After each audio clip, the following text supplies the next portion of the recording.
today we are talking about the ultimate culmination of a risky idea, hard work and research, using a new-ish mechanic as your main gimmick and perfecting it, creating an immersive, open-world environment that lets the player live in the ultimate hybrid of the pirate and assassin fantasy, while also somehow having the most boring modern-day section in the entire series. But despite all of this, would go on to not only become the best game that this entire IP has to offer, but probably one of the best of the entire company's catalog, and appeal to the largest fanbase Ubisoft has ever seen. And 10 years later, they somehow managed to forget how to make good games after making a banger like this.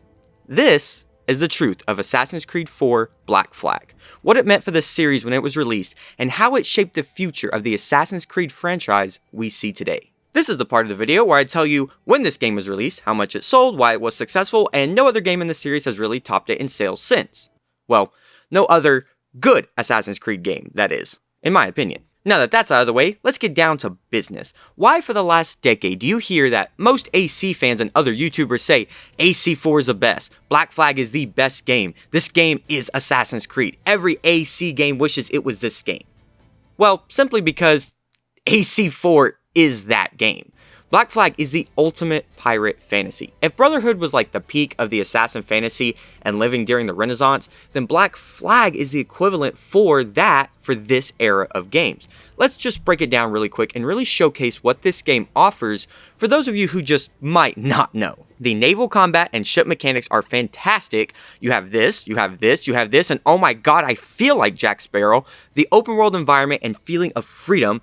The story, I mean, kinda, it has its moments, but the themes are the real important part. The themes of freedom, liberty, and making it as a man of means, to be somebody you have always believed yourself to be. If you only look at Ubisoft today and are a more modern fan of the company, and then come back to find this game, then you are going to think to yourself, what the hell happened to this place? Black Flag was the first AC game in the series that truly felt open world when playing.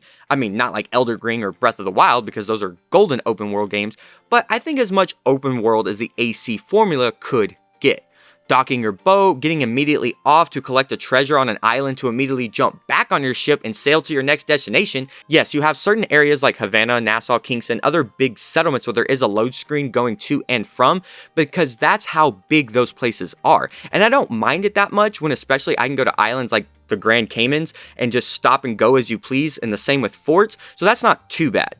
But that is pretty much the bread and butter of the naval and travel mechanic. The other side of it would be the naval combat, which even a decade later holds up immensely well. What makes these naval mechanics truly special is that we really haven't seen a mechanic like this in other games, or at least this good. Yes, Odyssey and Valhalla have ship mechanics, but when playing those games, it didn't really scratch the same itch for me. Now, yes, those games aren't supposed to fulfill a pirate fantasy in a pirate time period, but I just feel it was such a letdown every time I would be in those ships, and nothing felt as good as Black Flag. AC4 also has an amazing protagonist with Edward Kenway. Out of Connor, Haytham, Achilles, and Shay, although Shay is a very close contender, Edward is my favorite. The character arc and transformations that Edward goes through matches and parallels every theme this story has, and as the player, I felt I was going through this transformation with him. At the start, Edward wants to live a life of adventure and chase some coin. He wants to win back his wife and prove he is a man of means, except he gets tossed into a century-old battle with two forces that he doesn't quite understand at first, really underestimating their magnitude. The start of the story is incredible, as Edward kills an assassin that went rogue, gives the Templars the chess move they needed over the assassins, and learns of the Sage and the Observatory. Edward has one straightforward goal at the beginning. Until he meets Captain Kidd and being around his other pirate mentors, he has a change of heart. Captain Kidd is a great side character, and she's one of the driving forces changing Edward's way of thinking and the life he will lead. Yes, Captain Kidd's a girl if you didn't know that already. Spoilers, sorry. Captain Kidd sees more in Edward than he sees in himself and can toss aside Edward's sorry excuses for the way he lives now. This character arc not only drives the plot forward, but is the perfect demonstration of how well-written characters move a plot along and not just react to whatever the plot needs them to do.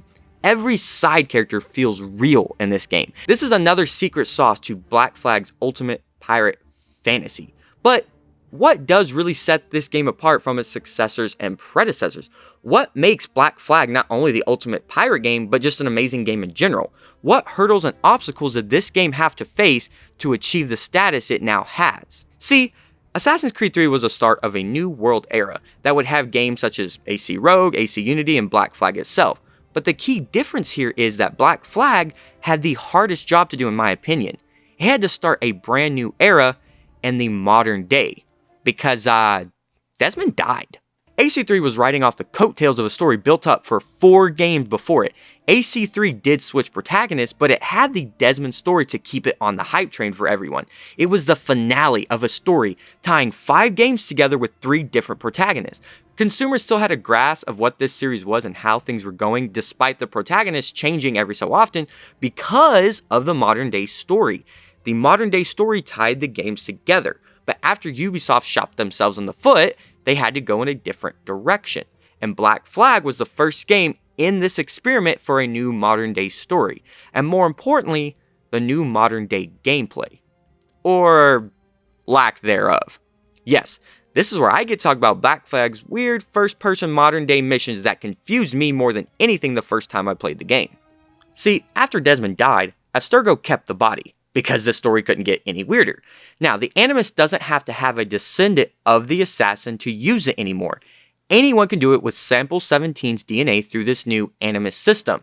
This was definitely the first way Ubisoft was writing themselves out of a corner in this new modern day, before writing themselves into another one later and having to end this whole Juno story in a comic book, which I will mention every time I get the chance because it's one of the worst crimes Ubisoft has done to this franchise.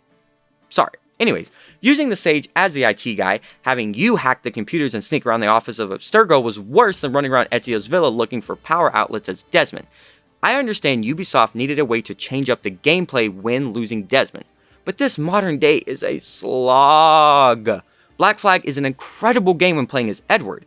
The minute you are pulled out of that, the immersion and pace is broken. All I do is try to race my way through to get back to the Animus. Same when I was Desmond, but the story with Desmond at least interested me. I was looking forward to seeing the issue and cutscenes of the world before, during the ancient civilization. The closest we have got to something like that in today's time was Layla in Atlantis and then meeting the reader by the weird tree looking thing, who I'm pretty sure the reader is Desmond because of that nose. Now, this made the ending of the game worth it a little bit, but nothing comes close to the ending of like Revelations or Brotherhood and how grand that was setting you up for the next game. Now, why does all this modern day slog have to do with the series today? We already know that playing as Edward and living the pirate dream is the meat of this game, and why it's so good. The content and the hours you sink in this game as living as a pirate during the golden age of piracy and experiencing this world and its characters. But the modern day of Black Flag holds the truth to the problems that we see in the franchise today. Ubisoft semi-understood consumers were not happy with the modern day, and more importantly, it was getting confusing. Black Flag's modern day had me super confused until like the very end. Granted, I was a kid when I played it the first time, but even when the credits rolled, I had this sense of like, what even happened? What did I do? Unlike AC 1 through 5, or 1 through 3, whatever, however you want to say it, unlike in those games where the credits rolled and I just wanted to find out the story of the modern day in the next game and see what Desmond and his group will do, what's going to happen with the issue and how is Juno evil or not evil, I was infatuated. The modern day carried you to the next game. But the New World era caused confusion about the direction the series was headed. So, Ubisoft shot themselves in the foot again. The RPG 3 would see Layla take up the mantle as a single protagonist again, and I think it worked for a bit. Now, there is no modern day today. Like, little to absolutely nothing. And people wondered how we got here. But here, where we're talking about, is where the seeds were planted.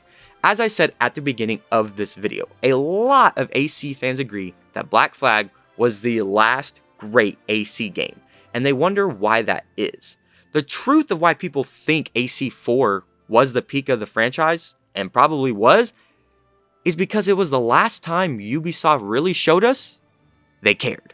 Yes, the modern day wasn't great, but they were still trying to tell a good story. The foundation of this game, its main mechanic, is strong, probably the best it's ever been, but then the Empire started to fall. Unity came out rushed on release.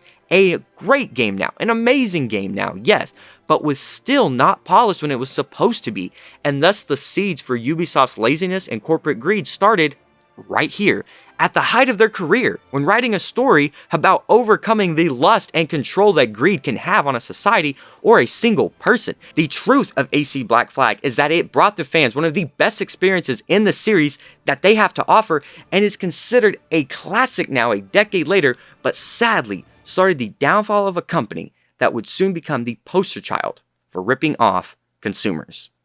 Thank you all so much for watching. If you enjoyed the video, please don't hesitate to leave a like and subscribe. Stay up to date with me here in the Foxhole. I'll see you all in the next one.